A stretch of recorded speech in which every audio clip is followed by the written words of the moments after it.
दोस्तों स्टडी 91 के YouTube channel में आप सभी का बहुत बहुत स्वागत है। दोस्तों आज आप सभी के समक्ष मॉडर्न हिस्ट्री की क्लास में अगले लेक्चर को लेकर हाजिर हूं, जिसमें आज हम चर्चा करेंगे दोस्तों सांप्रदायिक पंचाट के बारे में, जिसे आप कम्युनल अवार्ड कहते हैं। साथ ही साथ दोस्तों भारत सरकार अधिनियम जो 1935 में आया था उसके बारे में चर्चा किया जाएगा विस्तार से। और आगे जो प्रांतीय चुनाव हुआ 1937 में, उस प्रांतीय चुनाव से तो इतने सवाल मैं बनाने वाला हूँ ना कि आपकी हालत खराब हो जाएगी और कुछ नया सीखने को मिलेगा। हालत खराब करने का मतलब क्या दोस्तों, कुछ नया सीखने को मिले जो आपने नहीं पढ़ा है, जिसका जवाब आप नहीं दे पाते हैं। ऐसे में थोड़ा सा टेंशन तो होता है, लेकिन सवाल बड़े अच्छे मिल जाते हैं। ठीक है, आज हमारा 131वां दिन है। मुझे तो बहुत खुशी हो रही है। 100 दिन जब पूरा किया था मैं ना, तभी खुश हो गया था। आज तो वैसे भी 131 पे आ चुका हूं और आज दोस्तों 3901 से लेकर के 3930 तक के सवालों पर चर्चा करने चल रहे हैं। ठीक है, धीरे धीरे दोस्तों 4000 सवाल की तरफ हम लोग अग्रसर है। अच्छा, किस तरह के सर सवाल मिलेंगे? मान लीजिए सवाल आया परीक्षा में कि सांप्रदायिक पंचाट की घोषणा का उद्देश्य क्या था।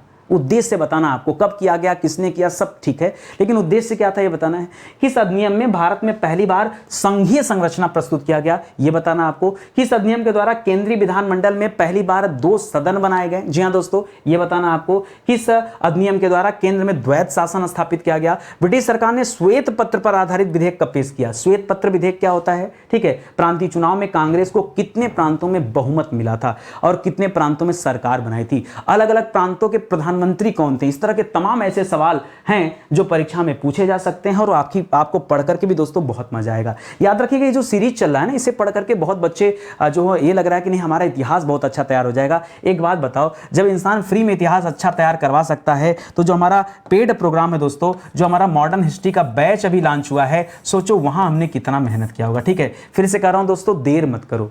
छोटे छोटे पैसे के चक्कर में अगर आप देर करेंगे ना, कभी भी आप अपने उद्देश्य तक नहीं पहुंच पाएंगे। अरे भाई, उद्देश्य तक पहुंचना है तो आप आइए ज्वाइन करिए ना। अगर मैं आपको सब तो दे नहीं रहा हूं, मैं आपको कोई एक बैच दे रहा हूं और आपसे कह रहा हूं कि आप एक बैच ज्वाइन करो और पहले यहां का क्वालिटी देखो। आपको क्वालिटी समझ में आए तब आप दोस्तों आप मूव करना ज्योग्राफी पर, आप मूव करना पॉलिटी पर, आप मूव करना साइंस पर, आप मूव करना इकोनॉमिक्स पर, तब मूव करना ना। तब जब जरूरत के हिसाब से मूव करना। आपने हिंदी का बैच भी देखा होगा, हिंदी का आ चुका है, मॉडर्न हिस्ट्री आ चुका है, धीरे धीरे से और भी बैच आ रहे हैं, और भी बैच हमारे पास है, लेकिन आप पहले इसे ज्वाइन करिए, पहले हिस्ट्री को कंप्लीट करिए, बाद में आप अदर सब्जेक्ट पे चलिएगा। ठीक है, चलिए आगे बढ़ते हैं और आज सवालों का सिलसिला जो है दोस्तों उसे स्टार्ट करते हैं। तो ध्यान दीजिएगा, यहां पर आज हमारा 131वां दिन है। 3901 से 3930 तक के सवाल करेंगे। कम्युनल अवार्ड के थोड़े बहुत सवाल हैं, बाकी मुख्य रूप से दोस्तों जो भारत सरकार अधिनियम 1935 था, जो प्रांतीय चुनाव था, वहां के सवालों को हल करने वाले। पहला सवाल जो लिख रहा है कि सांप्रदायिक पंचाट की उद्घोषणा जो किया गया उसका उद्देश्य क्या था दोस्तों? तो उसका उद्देश्य था अल्पसंख्यक जातियों के बीच बंटवारा। जी हां दोस्तों, अल्पसंख्यक जातियों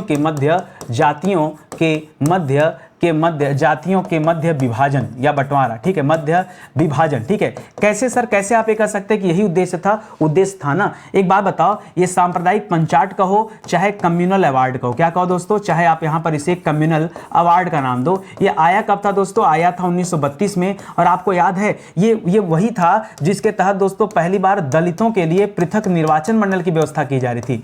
दलितों के लिए क्या किया जा रहा था दोस्तों? पृथक निर्वाचन मंडल की व्यवस्था की जा रही थी। आपको याद है नहीं कि अगर महात्मा गांधी जी इसका विरोध न किए होते और आगे चल के पूना पैक्ट न होता तो अंग्रेज जिस तरह से मुसलमानों को अलग किए उसी तरह से वो दलितों को भी अलग कर देते। ये आप ध्यान दीजिएगा, ये यहां की घटना है। लिख रहा है सांप्रदायिक पंचाट के अंतर्गत किसके लिए पृथक निर्वाचन मंडल की व्यवस्था किया गया? तो याद रखिएगा 1932 में जो आया है, इसके तहत दोस्तों दलितों को अलग किया गया। ठीक है, इसके तहत क्या किया गया? दलितों को अलग किया गया। आगे आप पढ़ेंगे दोस्तों, जो 1909 आप पढ़ते हैं उसके तहत याद रखेंगे मुसलमानों को अलग किया गया था। मुसलमानों को अलग किया गया था। जो 1919 का अधिनियम आया था उसके तहत दोस्तों सिखों को अलग किया गया था। उसके तहत सिखों को अलग किया गया था। ईसाइयों को अलग किया गया था। ईसाइयों को अलग किया गया था। और किसे किया गया था दोस्तों? जो एंग्लो इंडियन थे, क्या थे दोस्तों? एंग्लो इंडियन थे, उनको अलग किया गया था। ठीक है, तो याद रखेंगे दोस्तों। ठीक है, ये भी अच्छा सवाल हो जाएगा। या तो 1932 में दलित अलग हुए, इसके पहले 1909 में मुसलमान हुए थे। उसके पहले दोस्तों कौन हुआ था?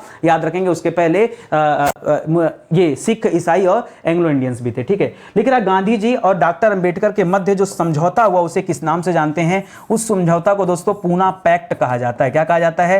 पूना पैक्ट। और पूना पैक्ट हुआ कब था? तो बताया था दोस्तों ये 25 सितंबर 1932 को हुआ था। पूना पैक्ट की तिथि क्या दोस्तों? 25 सितंबर 1932 को दोस्तों ये पूना पैक्ट हुआ था। इसको भी ध्यान में रखेंगे। आगे बढ़िए, लिख रहा किस समझौते के तहत दलित वर्ग के लिए पृथक निर्वाचन मंडल को क्या कर दिया गया? समाप्त कर दिया गया। तो वही जित समाप्त होती दोस्तों, याद रखेंगे जो पूना पैक्ट था, ये पूना पैक्ट में जो कुछ भी हुआ, ये पूना पैक्ट याद रखेंगे महात्मा गांधी, ठीक है, महात्मा गांधी और किसके बीच में हुआ दोस्तों, याद रखेंगे भीमराव अंबेडकर, ठीक है, महात्मा गांधी और भीमराव अंबेडकर के मध्य दोस्तों ये पूना पैक्ट हुआ था और उसी में दोस्तों ये जो जीत थी अंबेडकर जी की, ये जीत दोस्तों समाप्त हो जाती है। अगला सवाल लिख रहा है, पूना पैक्ट के तहत प्रांतीय विधानमंडल में दलितों के लिए सुरक्षित सीटों की संख्या जो थी दोस्तों वो बढ़ाकर कितनी कर दी गई थी, ये बताइए। मतलब जो कम्युनल अवार्ड के तहत आया गया था वहां पर दोस्तों, नहीं ये कम्युनल अवार्ड के तहत नहीं, कम्युनल अवार्ड तो वहां से आया था, जो ये पूना पैक्ट हुआ जो महात्मा गांधी और अंबेडकर जी के बीच में, महात्मा गांधी ने कहा देखो काहे लिए तुम दलितों के लिए जो पृथक निर्वाचन की बात करें, हम एक काम करते हैं ना, पृथक निर्वाचन नहीं करते हैं, हम कुछ सीटें आरक्षित कर देते हैं ताकि फायदा हो जाए, यहां पर किसका फायदा हो जाए, दलितों का फायदा हो जाए, लेकिन उसके बदले में आप ये जो अलग निर्वाचन की मांग कर रहे हैं बंद कर दीजिए। तो पहले भी दोस्तों दलितों की संख्या कितनी थी, 71 थी, ठीक है, और वो दलितों की संख्या, दलितों की जो सीट थी, संख्या नहीं जो सीट थी ये कितनी थी दोस्तों, 71 सीट थी। अब उस 71 सीट को बढ़ाकर कितना कर दिया गया, तो लगभग दोगुना, ठीक है, तो 7 दूना के 14 करेंगे 140 हो जाएगा, आप 147 करिएगा, कितना करिएगा 147 कर दीजिएगा। इस तरह से दलितों की सीटों की संख्या 71 से बढ़कर कितनी हो गई, लगभग दोगुना से अधिक हो गई, तो 147 हो जाता है। लिख रहा पूना पैक्ट के तहत केंद्रीय विधानमंडल में दलितों के लिए कितने फीसदी सीटें दोस्तों आरक्षित की गई, तो ये नियम बनाया गया कि अब से आगे से क्या होगा, दलितों के लिए 18% सीट क्या होगी दोस्तों, ये आरक्षित रखी जाएगी। उस सीट पर केवल दलित व्यक्ति ही चुनाव लड़ सकता है, खड़ा हो सकता है, वहां कोई और दूसरा उम्मीदवार नहीं होगा। तब जाकर के पूना पैक्ट होता है, तब जाकर के अंबेडकर जी अपनी जीत तोड़ते हैं कि चलो ठीक है हमें पृथक निर्वाचन मंडल नहीं चाहिए, क्योंकि अगर बन जाता तो उससे क्या होता, ये एकता में विघ्न आता और कुछ नहीं है, ठीक है। लिख रहा किस अधिनियम में भारत में पहली बार संघीय संरचना दोस्तों प्रस्तुत किया गया, पहली बार दोस्तों ये संघीय संरचना, ये दोस्तों भारत शासन अधिनियम या भारत सरकार अधिनियम, भारत सरकार अधिनियम जो 1935 आया है दोस्तों, ये उसी के तहत दोस्तों पहली बार ये प्रस्तुत किया गया। तो याद रखेंगे यहां पर उत्तर क्या हो जाएगा, भारत सरकार अधिनियम 1935 के तहत दोस्तों एक संरचना प्रस्तुत किया गया, ठीक है। लिख रहा किस आयोग की नियुक्ति भारत सरकार अधिनियम 1935 का प्रथम कदम था। जी हाँ दोस्तों, याद रखेगा इसके पहले साइमन कमीशन आया था, आपको पता होगा साइमन कमीशन आया था, ठीक है। ये साइमन कमीशन की एक रॉयल कमीशन बनाने की बात दोस्तों आपको पता है, ठीक है, कि भारत में एक रॉयल कमीशन बनाने की बात ये 1919 के अधिनियम में ही हो चुकी थी कि जांच पड़ताल के लिए 10 वर्ष बाद एक रॉयल कमीशन का गठन किया जाएगा। ये जब 1919 का अधिनियम आया था तो वहीं ये सारी बातें हो चुकी थी और उसी से दोस्तों साइमन कमीशन आता है। बाद में साइमन कमीशन जो अपनी रिपोर्ट देता है उस रिपोर्ट की बातों को दोस्तों 1935 के इस अधिनियम में शामिल किया जाता है, तो वही लिख रहा है कि प्रथम कदम है, ठीक है। लिख रहा 1935 का भारत सरकार अधिनियम ब्रिटिश संसद द्वारा दोस्तों ये कब पारित होता है। जी हाँ दोस्तों, ये पारित कब हुआ है, तो याद रखेंगे इसके पारित होने की तिथि है दोस्तों 1 अप्रैल। कब है दोस्तों, 1 अप्रैल 1935 को यह पारित होता है। पारित क्या होता है दोस्तों, इस दिन लागू भी हो जाता है, ठीक है, यहां पर लागू भी हो जाता है भारत में आकर के, ठीक है। 1 अप्रैल 1935 को यह लागू हो चुका है, ठीक है। और इसके पहले दोस्तों अगर हम 1919 वाले की बात करेंगे जिसे हम मॉन्टेग्यू चेमफोर्ड सुधार के नाम से जानते थे, वो कब हुआ था दोस्तों, तो वो आया था, वो 1919 में आया था, 23 सितंबर को आया था एक बार, ठीक है। 23 सितंबर 1919 को वाला पारित हुआ था और ये वाला दोस्तों 1 अप्रैल को है। 23 सितंबर था कि 23 दिसंबर था, सितंबर नहीं दिसंबर है, ठीक है। 23 दिसंबर को ये 1919 वाला पारित हुआ था और ये वाला 1 अप्रैल को, ठीक है। तो दोनों को आप याद रखेंगे क्योंकि दोनों नियरेस्ट सवाल है, आ सकता है सवाल। प्रांतीय द्वैत शासन प्रतिफल था। देखिए अगर हम प्रांतीय द्वैत शासन की बात करें तो प्रांतीय द्वैत शासन या 1919 के भारत सरकार अधिनियम से संबंधित है, ठीक है। किससे संबंधित है, भारत सरकार अधिनियम से संबंधित है दोस्तों। अगर हम क्या बात करेंगे यहां पर प्रांतीय द्वैत शासन की बात करेंगे। अगर हम दोस्तों यहां केंद्र में द्वैत शासन की बात करें, अगर केंद्र में सवाल आ जाए कि केंद्र में द्वैत शासन दोस्तों कब आया था, द्वैत शासन, तब दोस्तों आपका जवाब क्या होगा, अगर केंद्र पूछेगा ना तब आप 1935 बताएगा, ठीक है, तब 1935 बताएगा। अगर आपसे प्रांत का पूछेगा तो क्या बताएंगे, 1919 का बताएगा। भैया बहुत कंफ्यूजन होता है, आप रट लीजिए। प्रांतीय द्वैत शासन की बात करेगा तो क्या बताएंगे दोस्तों, प्रांतीय द्वैत शासन की बात करेगा तो 1919 बताएगा। केंद्र में द्वैत शासन की बात करेगा तब 1935 की बात करेगा। एकदम क्लियर कट याद रख लीजिए, ठीक है। अगला सवाल देखिए, किस अधिनियम के द्वारा केंद्रीय विधानमंडल में प्रथम बार 2 सदन बनाया गया, ठीक है। तो पहली बार दोस्तों 2 सदन बना था, ये 1919 के जो अधिनियम आया था दोस्तों उसी अधिनियम में प्रावधान किया गया था और पहली बार दोस्तों वहीं पर इसको द्विसदनात्मक बनाया गया था। मैं 35 जरूर पढ़ा रहा हूं लेकिन 35 के साथ साथ 19 का क्लैरिफिकेशन भी लेके चलिए। ये जो 2 सदन बने ना, ये जो 2 सदन बने, मैं आपको बता दूं इसका नाम क्या रखा गया। जिस तरह से हमारे यहां उच्च सदन होता है तो हम उच्च सदन को क्या कहते हैं? राज्यसभा कहते हैं। लेकिन उस जमाने में उच्च सदन को राज्यसभा नहीं कहा जाता था, ठीक है, बता रहा हूं अभी, सुनिए। और दूसरा होता निम्न सदन, हम निम्न सदन को क्या कहते हैं? लोकसभा कहते हैं। लेकिन वहां पर ऐसा नहीं था, वहां पर निम्न सदन को दोस्तों विधानसभा कहा जाता था। क्या कहा जाता था? वहां विधानसभा कहा जाता था। और उच्च सदन को यहां राज्यसभा की जगह क्या कहा जाता था? राज्य परिषद कहा जाता था। क्या कहा जाता था? राज्य परिषद। ये दोस्तों बना था उस समय में, ठीक है। 1919 का जो आया था भारत सरकार अधिनियम, उसके दौरान किस अधिनियम के अंतर्गत प्रांतों में द्वैध शासन की स्थापना किया गया? बताया तो आपको कि 1919 का जो अधिनियम था दोस्तों, उसी के तहत प्रांतों में द्वैध शासन की स्थापना हुआ। अगर ही आपसे केंद्र में पूछ लेता तब क्या बताते दोस्तों?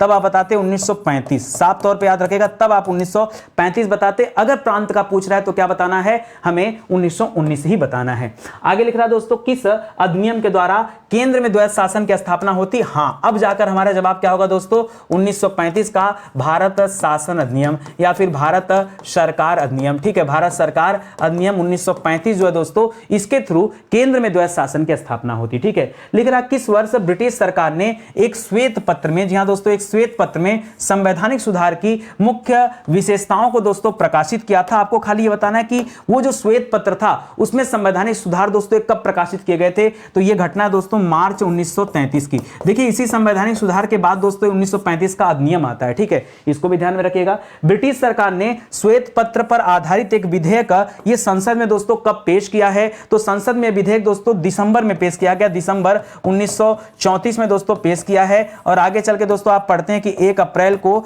यह क्या हो जाता है? पास होकर के लागू हो जाता है 1 अप्रैल 1935 को। कब दोस्तों? 1 अप्रैल 1935 को, ठीक है। इसको ये याद रखेंगे। अच्छा, एक चीज और, हाँ ठीक है, इसको ध्यान दीजिएगा।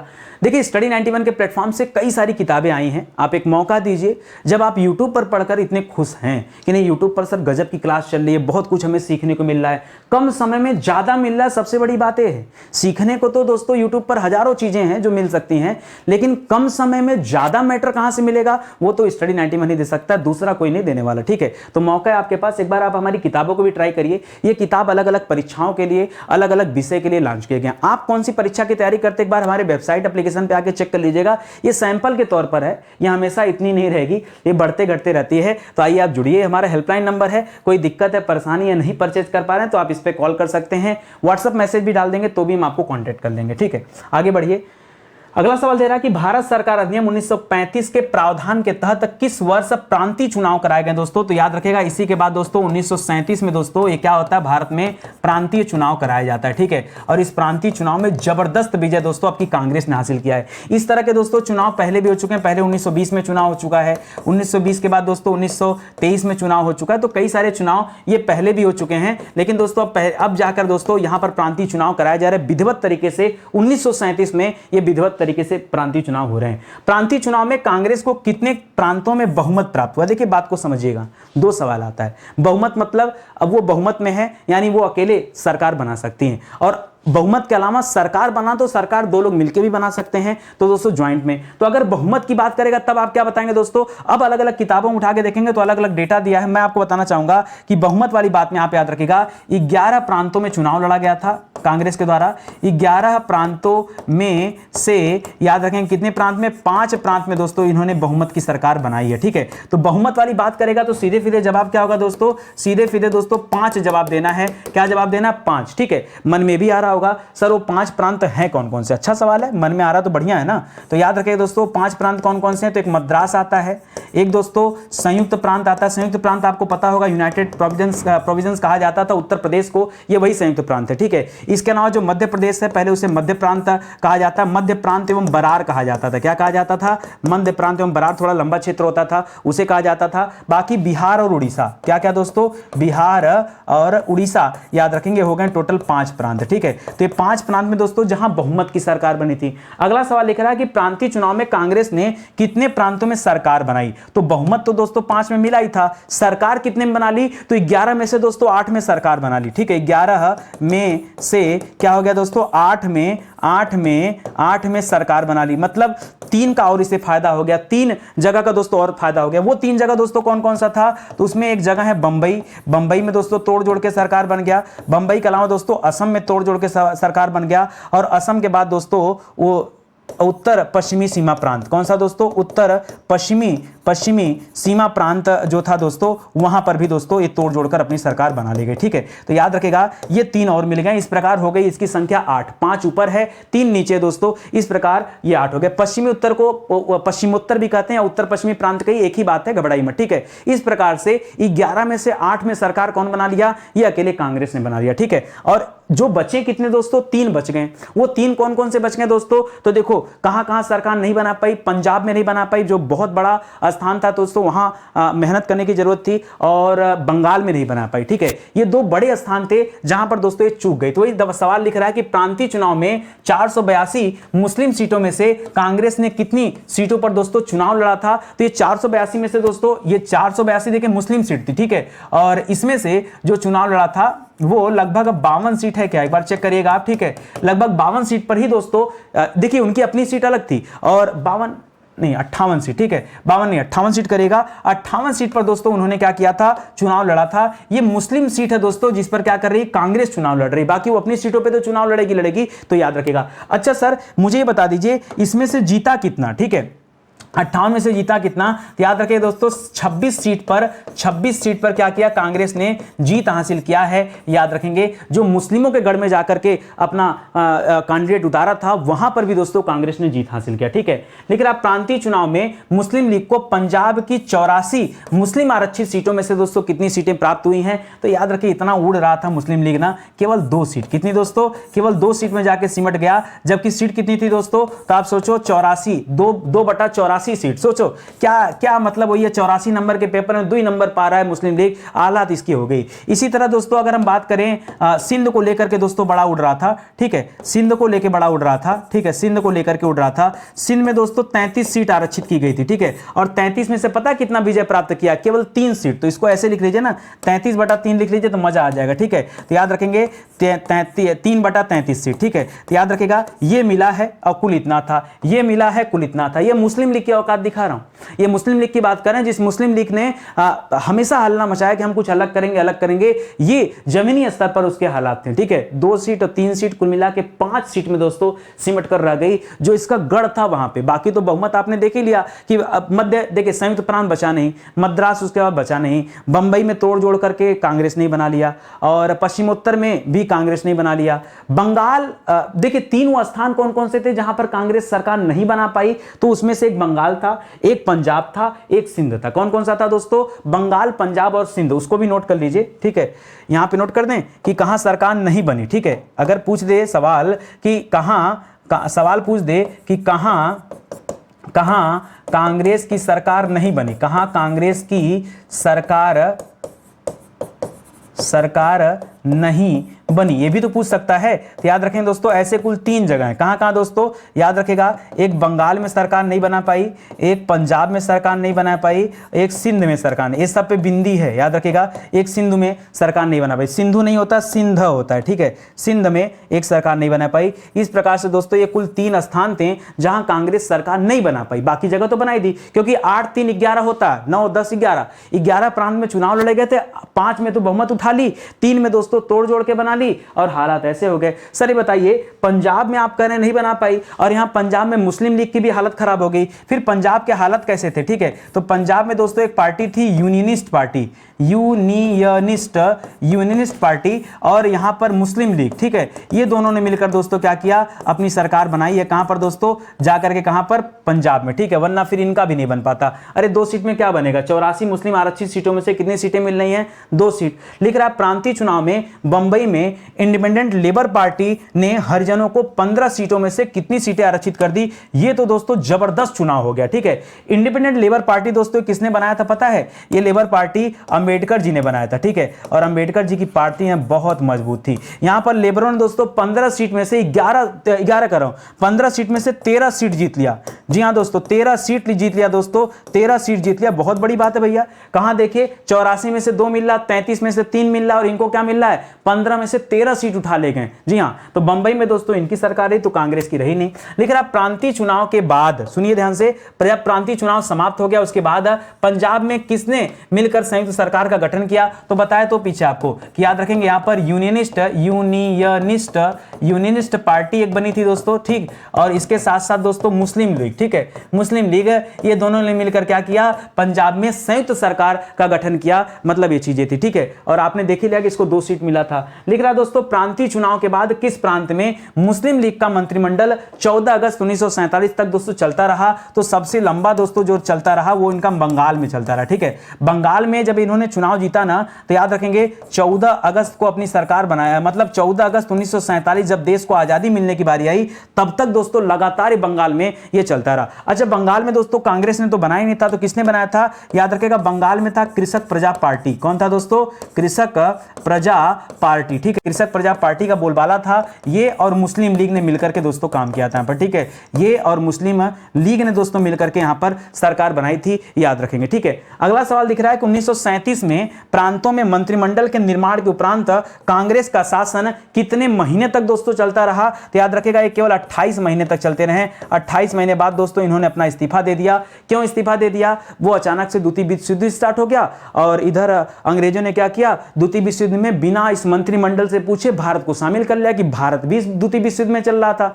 और कांग्रेस मंत्रिमंडल ने कहा भाई आपको पूछना चाहिए था हमसे, हम जाते हैं, हम शामिल होते हैं कि नहीं होते अपनी जगह बात है, लेकिन आपको पूछना चाहिए। उसी बात पे दोस्तों गुस्सा होकर के कांग्रेस मंत्रिमंडल के जो सदस्य थे उन्होंने इस्तीफा दे दिया। 28 महीने बाद सरकार गिर जाती है। ये मुस्लिम जो लीग चल रही है ना, इसने इस्तीफा नहीं दिया, बैठी रही आजादी तक बंगाल में बैठी रही, ठीक है, इसने इस्तीफा नहीं दिया, सोचा जो मिला है पहले उसे लेकर हैंडल करते रहो। अगला सवाल पढ़िए, लिख रहा है कि 1937 के प्रांतीय चुनाव में कांग्रेस ने कहां पर दोस्तों बहुमत प्राप्त नहीं किया, तो दोस्तों 3 स्थान मैंने आपको बताया था कि एक तो बंगाल में बहुमत प्राप्त नहीं किया, दूसरा दोस्तों पंजाब में बहुमत प्राप्त नहीं किया, और तीसरा दोस्तों सिंध में बहुमत प्राप्त नहीं किया, ठीक है। ये वो 3 स्थान है जहां पर कांग्रेस को बहुमत नहीं मिला था, ठीक है, ये भी आप याद रखते हैं, ठीक है।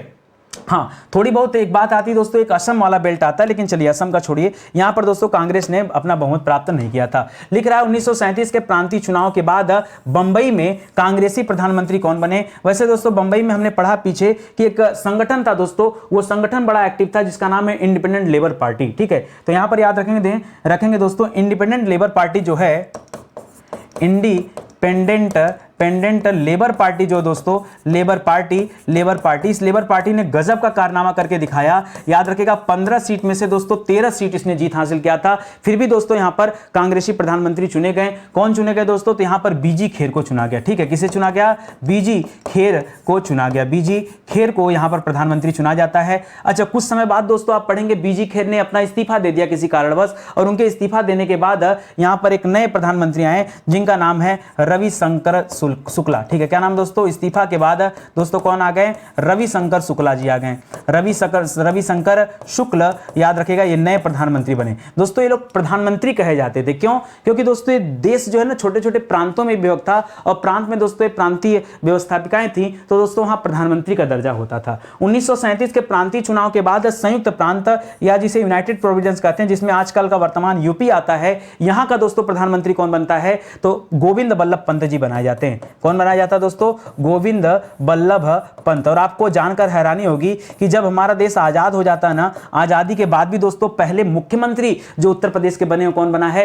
ये गोविंद बल्लभ पंत जी बने हैं। इसको भी याद रखेंगे, ठीक है। इसी तरह से दोस्तों सवाल आ सकता है कि जो पश्चिमोत्तर वाला प्रांत था, अगर मान लीजिए पूछ देता आपसे कि पश्चिमोत्तर, ठीक है, पश्चिमोत्तर प्रांत जो चला था, जहां पर दोस्तों सरकार, जहां पर ठीक ठाक तोड़ जोड़ करके इन्होंने सरकार बनाया था, वहां पर प्रधानमंत्री कौन था, तो वहां पे पीएम थे दोस्तों डॉक्टर खान साहब। कौन थे, डॉक्टर खान साहब, ठीक है, डॉक्टर खान साहब थे। तो जैसे यहां पे थे ना, जैसे यहां संयुक्त प्रांत में कौन है, गोविंद बल्लभ पंत थे। प्रांत वालों को मैंने कहा एक बार बता दूं, ये प्रांत यहां है, जैसे पश्चिम उत्तर दे दिया या दे दिया उत्तर पश्चिमी प्रांत, ठीक है। वहां पर प्रधानमंत्री कौन चुना गया, तो डॉक्टर खान साहब को चुना गया। बंबई में दोस्तों कौन चुना गया, तो बीजी खेर को चुना गया, बाद में रविशंकरन जी आ गए, ठीक है। इस तरह से आपको याद रखना है। आगे लिख रहा है 1937 के प्रांतीय चुनाव के बाद बिहार के प्रधानमंत्री कौन बने। जी हां दोस्तों, बिहार में देखिए वो भी प्रधानमंत्री, गजब। अभी तो मुख्यमंत्री हम लोग देखते हैं, यहां प्रधानमंत्री की बात हो रही दोस्तों, तो बिहार में याद रखेंगे इनका नाम था श्री कृष्ण सिन्हा। क्या नाम था दोस्तों, श्री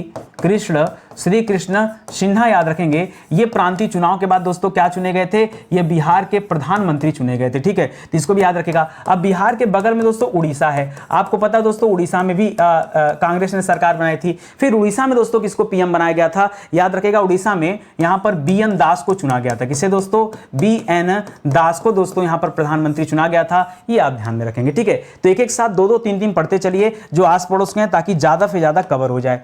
1937 के प्रांतीय चुनाव के बाद बंगाल के प्रधानमंत्री कौन बने। देखिए मैंने आपको बताया था कि बंगाल में दोस्तों कृषक प्रजा पार्टी और दोस्तों कौन थी दोस्तों, और यहां पर मुस्लिम लीग, याद रखेंगे, मुस्लिम लीग ने मिलकर दोस्तों अपनी सरकार बनाई थी। और ये सरकार दोस्तों उनकी कब तक चली दोस्तों, तो ये सरकार दोस्तों उनकी चली 14 अगस्त 1947 तक, ठीक है। देश की आजादी तक दोस्तों ये अपनी सरकार चला ले गए। लेकिन यहां पर बना कौन था दोस्तों, यहां पर बने थे फजलुल हक, याद है फजलुल हक दोस्तों कहां गए थे, ये जो पहला वाला गोलमेज सम्मेलन था ये वहां पर दोस्तों विजिट करने पहुंचे थे, मैं उन्हीं की बात कर रहा हूं, ठीक है। तो फजलुल हक आप याद रखेगा, फजलुल हक दोस्तों यहां पर क्या चुने जाते हैं, प्रधानमंत्री चुने जाते हैं। और कहां के लिए दोस्तों, याद रखेगा, बंगाल के लिए प्रधानमंत्री चुने जाते हैं, जिनका नाम है फजलुल हक, ठीक है, इनको याद रखेगा। इसी तरह से असम में सादुल्ला खां को चुना गया था, याद रखेंगे, असम में किसे चुना गया था दोस्तों, असम में पीएम कौन चुना गया था, सादुल्ला खां, क्या नाम है दोस्तों, सादुल्ला खां को दोस्तों असम का प्रधानमंत्री चुना गया था। यह सवाल भी याद रखेंगे, बढ़िया सवाल आ सकता है। देखिए यहां पर दो लोग ऐसे हैं जो इस्तीफे के बाद आए, एक बंबई वाले में इस्तीफा देना पड़ा था बीजी खेर को, उसके बाद दोस्तों आए थे। और यहां सादुल्ला खां जो है ना, आगे चल के दोस्तों इनका भी इस्तीफा मिल जाता। तो इसके बाद आते हैं जिनका नाम है गोपीनाथ बारदोलई, क्या नाम है दोस्तों, गोपीनाथ बारदोलोई, ठीक है। तो याद रखेगा बाद में ये बनते हैं, तो इसको भी याद रखेंगे, ठीक है। अगला सवाल पढ़िए, लिख रहा है 1937 के प्रांतीय चुनाव के बाद पंजाब के दोस्तों प्रधानमंत्री कौन बने हैं। तो पंजाब में भी दोस्तों आपको बताया था किसकी सरकार बनी थी, तो याद रखेंगे दोस्तों, हम लोगों ने पढ़ा था यूनियनिस्ट पार्टी प्लस दोस्तों मुस्लिम लीग, ठीक है, जिसकी केवल 2 ही सीट थी, लेकिन फिर भी दोस्तों यहां वो सरकार बना ले गए थे, ठीक है। तो दोस्तों यहां पर आपसे पूछा जा रहा है कि पंजाब के प्रधानमंत्री कौन बने थे, ठीक है। तो पंजाब के प्रधानमंत्री यहां चुने गए दोस्तों सिकंदर हयात खां, क्या नाम दोस्तों, सिकंदर हयात खां, यहां दोस्तों सिकंदर हयात खां को यहां प्रधानमंत्री चुना गया है, याद रखेगा, ठीक है। इसी तरह से जो सिंध वाला प्रांत था वहां किसे चुना गया था दोस्तों, तो जो सिंध प्रांत था वहां सिंध प्रांत जो था दोस्तों, सिंध प्रांत का पीएम दोस्तों किसे चुना गया, तो याद रखेगा अल्लाह बख्श को चुना गया। किसे दोस्तों, अल्लाह बख्श को चुना गया, ये भी आप ध्यान रखेंगे। ये सब दोस्तों इतने शानदार सवाल है ना कि कम में हमको ज्यादा कवर भी करना है, इसीलिए दोस्तों इतना भरा भरा हो गया है। समझ में आ रहा है कि नहीं, जब अलग से आप नोट करेंगे ना कॉपी पे, तो आपको इतना ज्यादा दिक्कत नहीं होगा। आप अपने भाषा में भी नोट कर सकते हैं, कोई जरूरी नहीं कि आप यहाँ क्वेश्चन आंसर के माध्यम से नोट करिए। आप एक कॉलम बना लीजिए, उस कॉलम में नोट करिए कि कहाँ कौन प्रधानमंत्री चुना गया, ठीक है, किसकी सरकार चल रही थी, इस्तीफा कब कैसे होता है। आगे की क्लास में दोस्तों आगे की बातें करेंगे। तो मुझे लगता है आज के लिए इतना ही काफी है, ठीक है। और बढ़िया सेशन रहा, अच्छा भी रहा। स्टडी 91 के प्लेटफॉर्म से बहुत सारे विषय आपको पढ़ा दिए गए हैं, उनके दोस्तों हैंड रिटन नोट्स हैं जिन्हें आप हमारे वेबसाइट या एप्लीकेशन से प्राप्त कर सकते हैं। अगर ये आप परचेज करते हैं ना तो आपको प्रिंट आउट खुद से कराना पड़ेगा, लेकिन अगर आप किताब लेते हैं तो किताब दोस्तों बाई पोस्ट आपके घर तक जाती है। देखिए स्टडी 91 बेहतर कंटेंट देता, आप बखूबी जानते हैं, ईमानदारी से जानते हैं, मुझे बार बार कहने कहलाने कोई आवश्यकता नहीं है। लेकिन हाँ, आप मॉडर्न हिस्ट्री के बैच ज्वाइन करिए, मैं आपसे निवेदन करना चाहता हूँ, आपके भले के लिए कर रहा हूँ दोस्तों। एक बार ज्वाइन करिए, आप उससे छोटा से छोटा और बड़े से बड़े एग्जाम को दोस्तों आप निशाना बना सकते हैं। उतना शानदार बैच आपको कहीं नहीं मिलेगा। आप एक बैच ज्वाइन करिए, उसके बाद दोस्तों आपकी इच्छा होगी तो दूसरा बैच आपको लेने का अगर इच्छा होगा, लगे कि नहीं हमको स्टडी 91 से बेहतर मिल रहा है, तब आप ज्वाइन करिएगा, अन्यथा कोई बात नहीं, ठीक है। बाकी यूट्यूब पे जो कार्यक्रम चल रहा है इससे तो आप लगातार जुड़े रहिए, ये तो फ्री वाला प्रोग्राम है, तो इसको आप अटेंड करते रहिए, ठीक है। तो चलिए आज का सेशन दोस्तों समाप्त होता है, उम्मीद करता हूं अच्छा लगा होगा। तो कमेंट करिएगा, लाइक करिएगा, वीडियो को शेयर करिएगा, ठीक है। बहुत बहुत धन्यवाद आपका। जय हिंद, जय Bharat, thank you so much.